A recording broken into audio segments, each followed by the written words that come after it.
제1차 세계대전에 참전하는 대가로 인도의 자치를 약속했던 영국은 종전 후에도 약속을 이행하지 않으며 간디를 중심으로 한 범국민적 반영운동을 촉발시키는 원인을 제공합니다.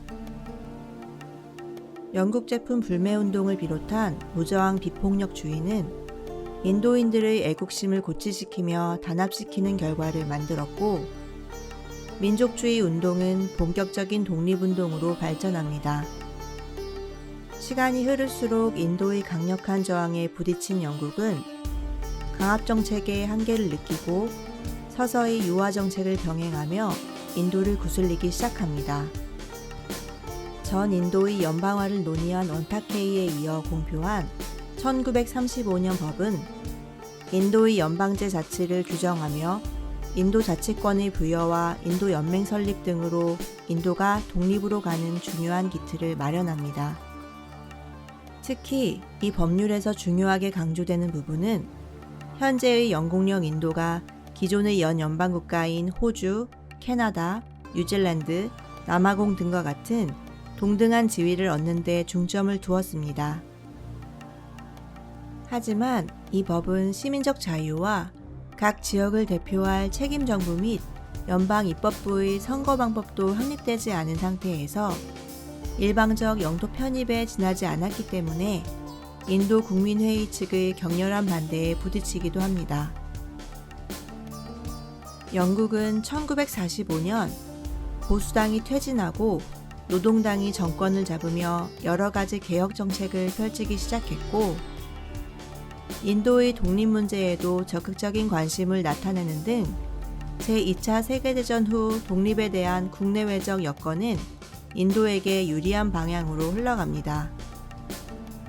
또한 그간 분열되었던 민족주의 운동 단체들이 인도 국민회의를 중심으로 영국에 더욱 압력을 가하며 인도의 독립을 재촉합니다. 결국 영국의 애틀리 정부는 1947년 2월 인도의 전격적인 권력 이양을 발표합니다. 하지만 이 발표로 인해 이슬람교도들은 자신들만의 독립국을 강력히 요구했으나 그들을 배제한 네루가 중심이 된 국민회의파가 인도 임시정부를 수립하며 인도는 힌두와 이슬람으로 극명하게 분열됩니다.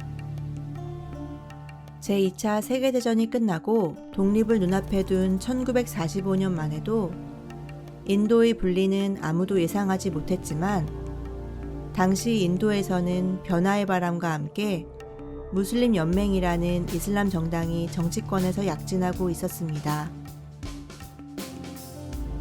그들은 이슬람 제국 건설만이 1억 명 무슬림을 살릴 수 있는 유일한 길로 생각하며 인도의 분리를 주장하고 나섰습니다. 인도와 대륙에 발을 들인 이후 수백 년 동안 대륙의 지배자 역할을 했던 무슬림으로서는 영국령 인도가 해체되면 무슬림 수의 4배가 넘는 힌두에 비해 소수자였기에 독립이 전혀 달갑지 않은 상황이었습니다. 그들에게는 이러한 우려가 영국에 지배받았던 200년보다 더 큰 치욕이 될 수 있었습니다. 네루가 이끄는 국민회의는 파키스탄이 분리된다면 인도에서의 전쟁도 불가피하다는 엄포를 놓으며 인도의 분열을 적극 반대하였으나 무슬림 연맹은 굴복하지 않고 강경으로 대항했습니다.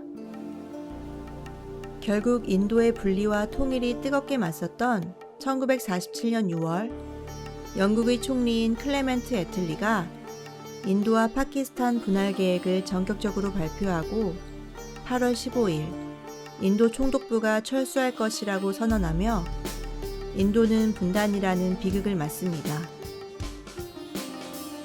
독립과 함께 파키스탄이 탄생하면서 인도와 파키스탄이라는 두 국가로 분리되며 1250만 명이 강제 이주되었고, 이러한 이주는 수십만 명이 넘는 희생자를 발생시킵니다.